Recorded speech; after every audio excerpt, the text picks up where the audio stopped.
Queridos, Nelson Siqueira, 12 de abril de 2020, domingo de Páscoa. A igreja protestante está em festa. O cristianismo comemora a Páscoa. Você pode perguntar assim, Nelson, mas existem motivos para comemorar a morte de Cristo? Sim, existem motivos, porque a Páscoa ela não se resume somente na morte de Cristo. Em resumo, Páscoa significa morte e ressurreição de Cristo. Ou seja, a morte não teve poder suficiente para segurar o Senhor Jesus. O nosso Cordeiro Pascal foi levado para o matadouro como ovelha muda perante os seus tosquiadores e não abriu a sua boca, e se entregou pelos seus. Seus esses que o Pai lhe enviou antes mesmo da fundação do mundo. Ele foi morto, humilharam-no, esquartejaram, cuspiram na sua face, esbofetearam, fizeram e falaram todo tipo de blasfêmia a ele. Mas agora ele está sentado à destra do Pai, com toda a sua glória e com toda a sua majestade que tivera antes da fundação do mundo, intercedendo pela sua igreja. Por isso que existem motivos de sobra da igreja cristã comemorar essa data. Eu sei que parece chover no molhado, mas se faz necessário reforçar algumas coisas aqui. Páscoa não tem nada a ver com coelhinho, e sim com cordeiro pascal. Páscoa não tem nada a ver com ovos de chocolate, e sim com ervas amargas e pães asmos, que foram deixados de maneira pedagógica aos nossos pais quando estavam ainda lá no Egito, no Êxodo capítulo 12, para que Moisés, no percurso em rumo a Canaã durante 40 anos, ensinasse, instruísse esse povo. Isso é Páscoa. Mas por que, Nelson, as pessoas comemoram então de maneira equivocada? Por ignorância. Agora, não é simplesmente ignorância, né? E sim uma desobediência, porque às vezes até mesmo quem conhece as escrituras ainda alimentam esse tipo de folclore que a nossa sociedade secularmente nos empurra. Haja vista o Natal, o que de verdade tem na figura do Papai Noel. Sendo que Natal simboliza ou significa o nascimento de Cristo. Embora nós não saibamos a data por exato, mas Natal é o nascimento de Cristo. O que de verdade tem naquele velhinho, o Papai Noel. Mas mesmo assim, com esse frenesi do comércio, muitos abraçam essa ideia, até mesmo aqueles que estão dentro de templos religiosos. Mas esse é um assunto complexo que é complicado nós explicarmos aqui em alguns minutos. Mas eu quero refletir desse tema histórico. Histórico por quê? Porque foi marcado na história da humanidade. E isso é irrefutável. Ninguém pode tirar. E eu quero estar ancorado no texto de Lucas, no Evangelho de Lucas, capítulo 24, propriamente no versículo 29. Mas antes de adentrarmos nesse versículo, nós precisamos entender um pouquinho o que aconteceu antes. Eu estou gravando esse vídeo nos primeiros horários do dia, 6h30, e há mais de 2000 anos atrás, no primeiro dia da semana, num dia semelhante como esse, num domingo, só que bem mais cedo, alta madrugada, algumas mulheres foram até o sepulcro, levando alguns aromas, levando alguns preparativos para cuidar do corpo de Jesus. E quando elas chegam no sepulcro, elas se deparam com uma cena inusitada, ou seja, a pedra estava removida. E somente um adendo aqui que eu julgo de extrema relevância é que para remover essa pedra precisaria de vários homens.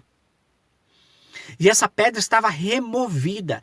Então as mulheres aterrorizadas adentraram no sepulcro e não viram outras coisas além dos lençóis. E elas ficaram muito tristes. E nesse momento então aparecem a elas 2 varões de branco com suas vestes resplandecentes, dizendo a elas: por que procura dentre os mortos aquele que vive? Por que procura dentre os mortos aquele que vive? Foi essa a fala dos anjos às mulheres. Então os anjos mesmos as indagaram e fizeram elas lembrarem das palavras de Jesus desde a Galileia. Olha, era necessário todas essas coisas. Vocês não se lembram que o mestre falou para vocês, quando estavam ainda na Galileia, que ele seria entregue a pecadores, que ele seria morto, crucificado, mas ao terceiro dia ele iria ressuscitar? Vocês não sabem dessas coisas?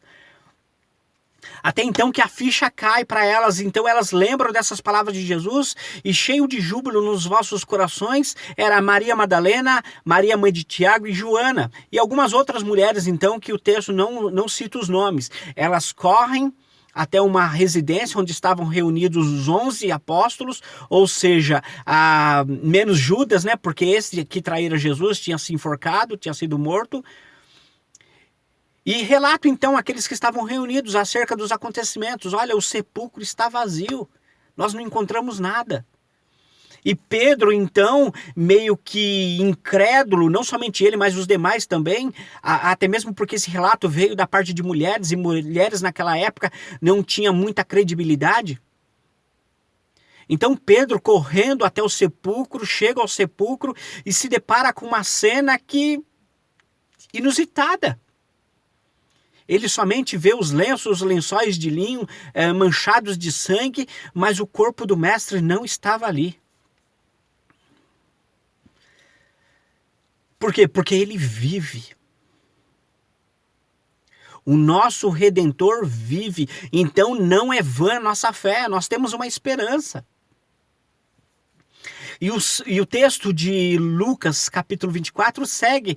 Então, quando apresenta 2 discípulos, não dentre os 12, mas 2 discípulos que andavam com Jesus e ouviam acerca da ressurreição de Cristo, eles estavam a caminho da aldeia de Emaús, quando então Jesus, que ainda não se declarou, não se revelou a eles, começa a caminhar juntamente com esses 2 discípulos. Porque eles estavam discutindo entre si acerca de um varão poderoso de obras e de palavras que tinha falado acerca da ressurreição, que ele ia ser entregue aos pecadores e que iria ser morto e iria ressuscitar ao terceiro dia. Então Jesus chega para eles e fala assim: mas o que está acontecendo aí?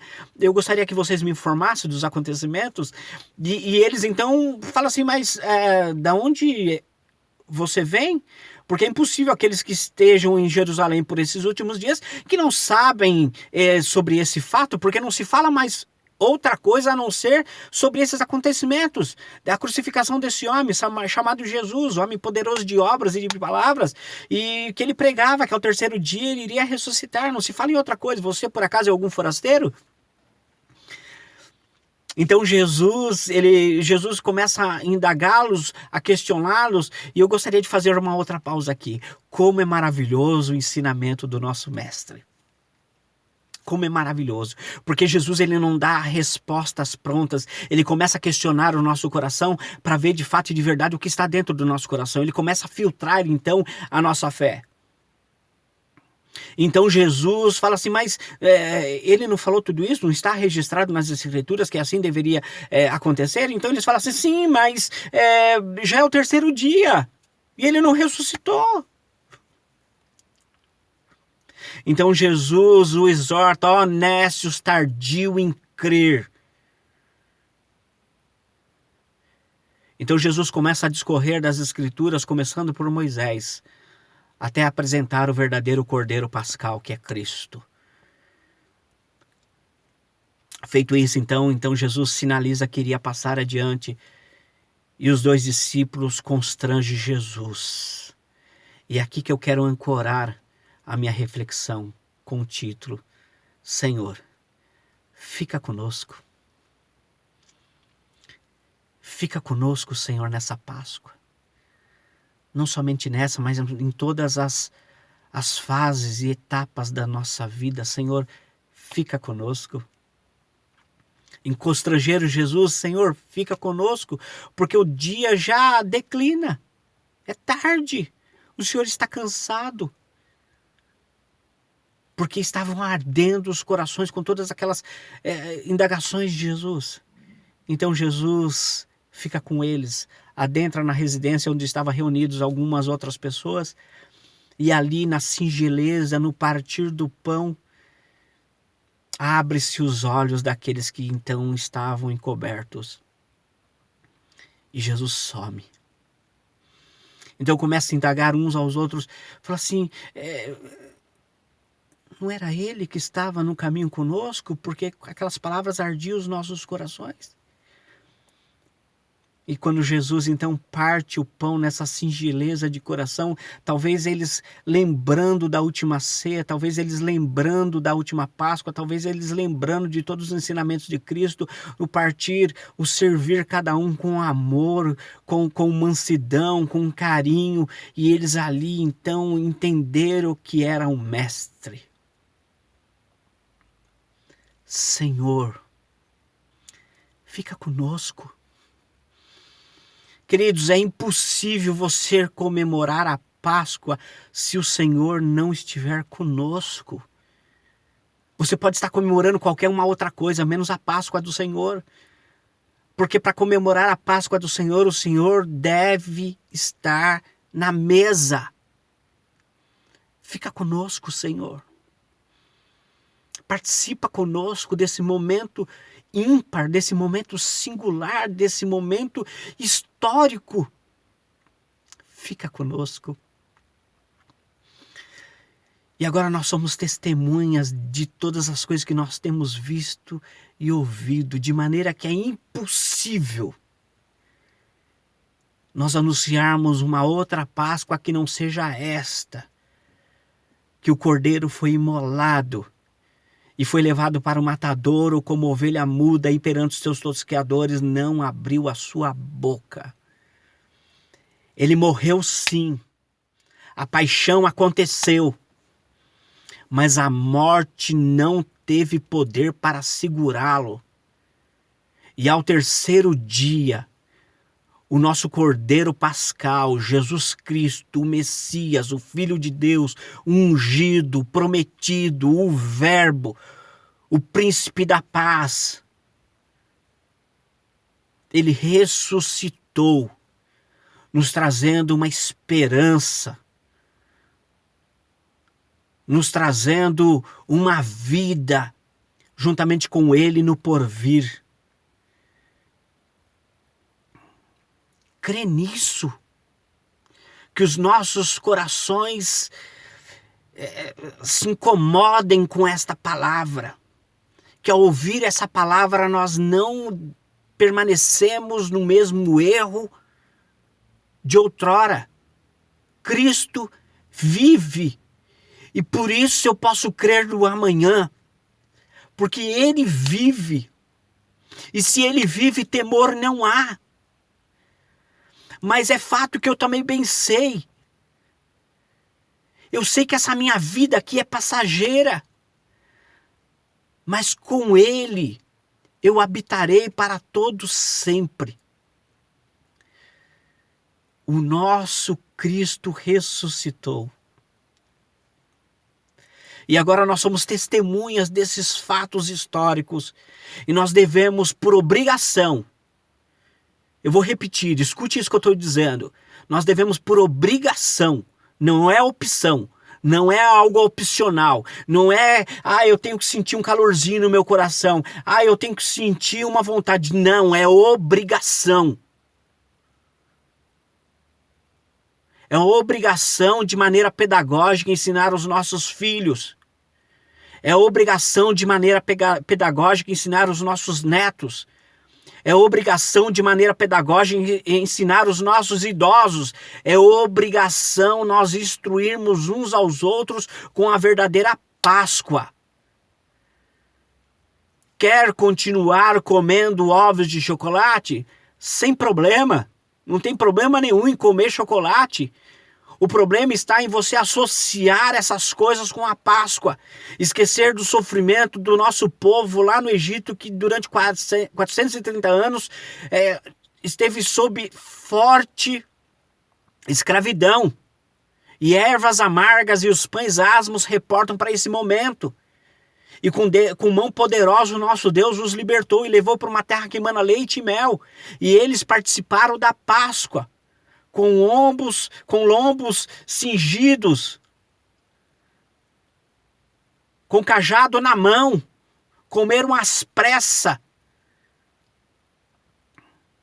Se você acha bonitinho a figura do coelhinho, não tem problema nenhum, porque é criação de Deus, mas você não pode associar o coelhinho com a Páscoa, porque Páscoa é o nosso Cordeiro Pascal, Jesus.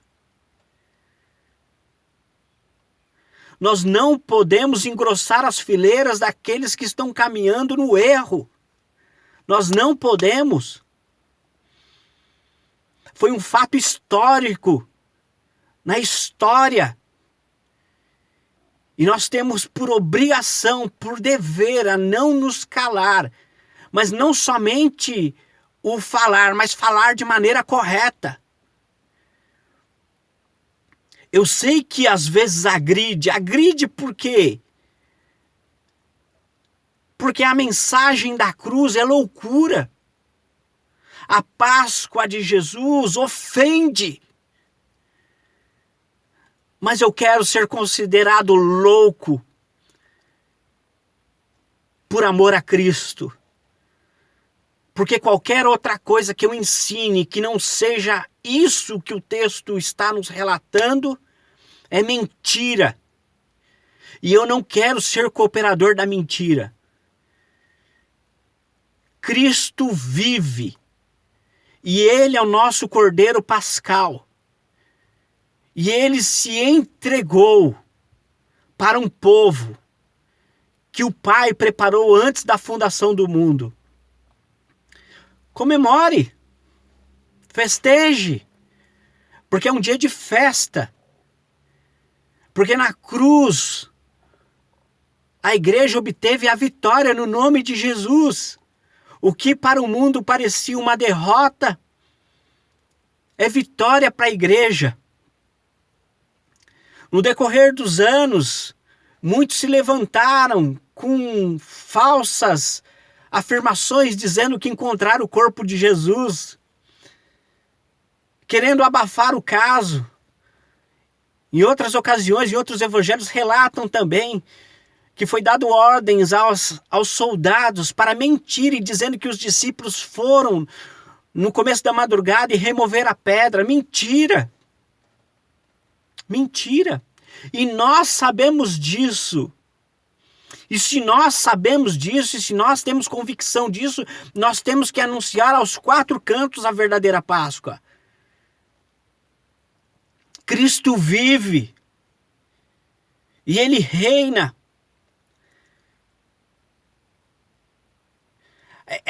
Essa Páscoa, esse evento, ele não só traz um conforto em nossos corações. Não!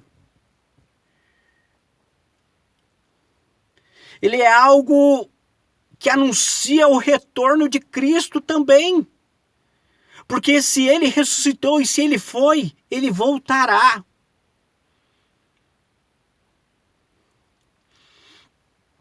Que Deus nos dê entendimento. Mas antes de encerrar essa reflexão,